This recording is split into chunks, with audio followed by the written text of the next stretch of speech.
Archbishop Gomez made a statement recently on behalf of the United States Catholic bishops. He was talking about the new administration's agenda. Could you expand on that?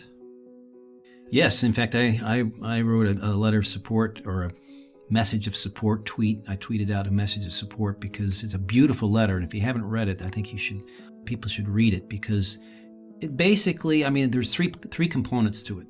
First is praying. He starts off with prayer. We're praying for you, President.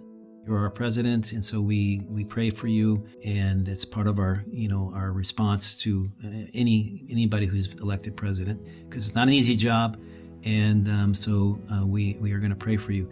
And then after a prayer, the second part is that we can support you, Mr. President, on areas where we find common ground, like, for instance, immigration.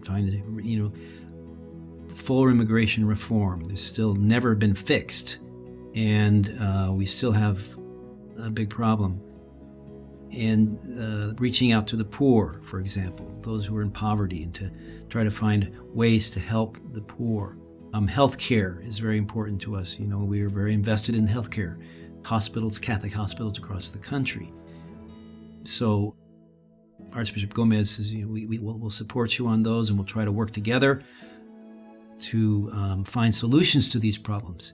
And then the third part, but we have to recognize that you are in total opposition to some fundamental issues that touch upon severe moral evils. I'm paraphrasing, but like abortion, contraception, euthanasia, and he names those.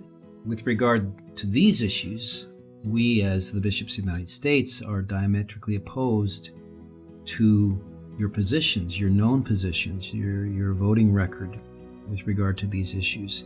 And so basically the bishops are saying that these are areas where you are at odds with the Catholic Church. As a Catholic, and also as a president, we have to oppose you on these issues.